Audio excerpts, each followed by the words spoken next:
Rhea Ripley wants to do something unthinkable in WWE, and in this video, I'm going to tell you exactly what that is, why it's so unthinkable, and why it would be an absolute great idea to do so. Because if you haven't noticed, Rhea Ripley is in one of the hottest programs in all of WWE. Rhea Ripley, Liv Morgan, Dominic Mysterio, the brilliance of this storyline, right? Going into SummerSlam, it was one of the most talked about matches on the card, right? You had your Cody Rhodes Solo Sikoa. Sure, that was the main event, but everyone knew that it was because of the return of Roman Reigns. And sure, you had CM Punk and Drew McIntyre in their big grudge match. Seth Rollins as special guest referee.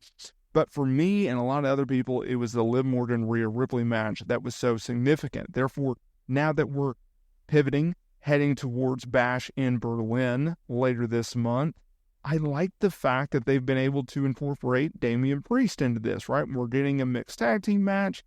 Damian Priest, Rhea Ripley, they're going to lock horns, they're going to team up together, and they're going to take on Liv Morgan and Dominic Mysterio. And I like this for one important reason.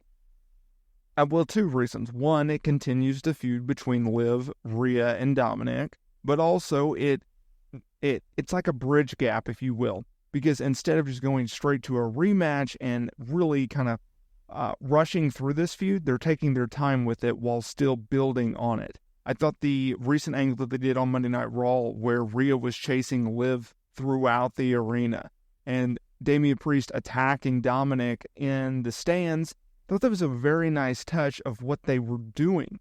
I like the fact that Liv and Dominic are going on social media and they are playing it up as if they are in a relationship and they're going out. Like I recently saw Liv, she mentioned that she went mini golfing, right? And Dominic would post about how he would go to dinner with Liv. I like the ability, and this is one of the beauties about social media. There's a lot of beauties about social media.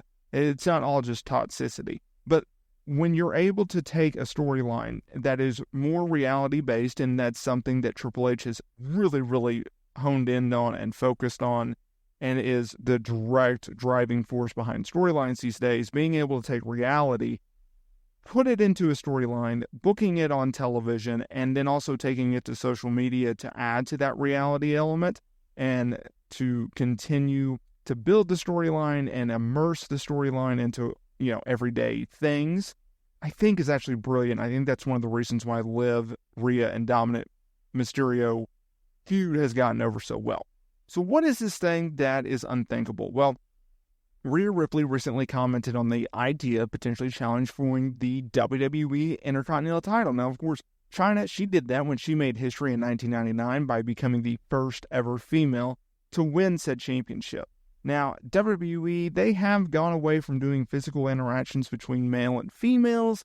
Rhea Ripley, she's a little bit different and has been the exception because she has been able to body slam and chokehold male stars. And while speaking with Adam Bernard of Foundation Radio, she was asked whether or not she could see herself challenging her for the Intercontinental title.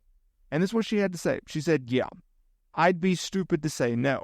I haven't seen so much of that lately. I saw it maybe a few months back when I was beating up all the guys. I would absolutely love that. That would be a real historic moment. I get to follow in amazing steps like China. I'd be a step for the women's evolution.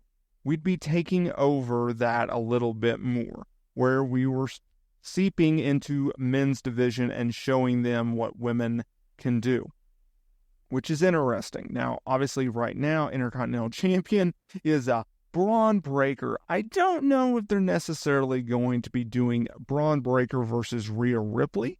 Would it be fun? Yeah, but look, I think this comes down to a very, very specific niche in wrestling, right?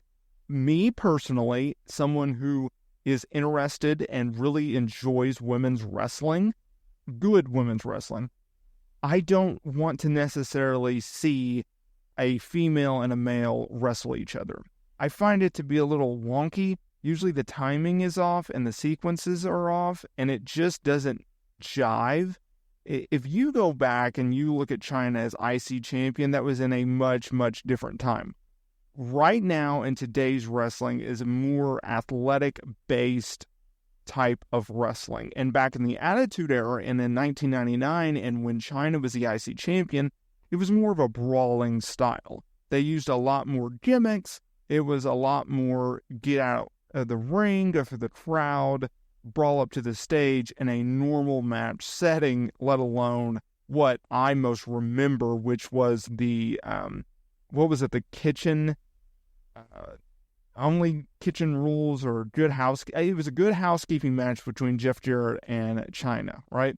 I believe Chyna won the IC title from Jeff in that match, or she defended it, but I think she won it. Someone will let me know down in the comments there below whether I'm wrong, but I think that was Jeff's last night, and he was dropping the IC title, and that's why he had leverage on Vinnie Mac. Either way, it is what it is. The idea, though, in 2024 of males and females wrestling each other and having, intergender matches, I'm not a big fan of. I just don't like them. I think they just come off as wonky. I think they come off as not realistic because of obvious factors. I'm not a big fan of it. If you like it, hey, that's great. Not everyone likes vanilla ice cream or chocolate ice cream. Some people like strawberry. Creative is subjective, wrestling is subjective. There's reasons why there's niches, there's reasons why there's genres, etc. I think, though, Rhea Ripley, could she compete in a men's Royal Rumble match? Maybe. Could she win an Intercontinental title one day from, let's say, The Miz, or someone that she is, when you have them face off, she is stylistically and physically much bigger than? Sure. But the idea of booking Rhea Ripley versus a Braunbreaker or a Braun Strowman or a Roman Reigns, or pick a name, who is jacked out of your mind and is a much, much bigger person, I just don't see that being a reality. I don't see that, and I don't know why WWE would necessarily go out of their way to do so. That's why I think this is not very likely. I don't think we're ever going to see a woman challenge, let alone win the Intercontinental title. I think Chyna did it in a time and a place, and we move on. I guess you could do it in a comedy spot if you really wanted to, but at the end of the day, I just don't see it. Now look, on the flip side of that, I think Rhea Ripley is going to be obviously a women's champion again. She'll be a multi-time women's champion over and over again. That's the beauty of Rhea Ripley. She has really honed in on her character work, her ability in the ring, her ability on the microphone. Everything is just jiving for her. It really picked up in 2023, and I look forward to seeing what she has going forward in the rest of 2024.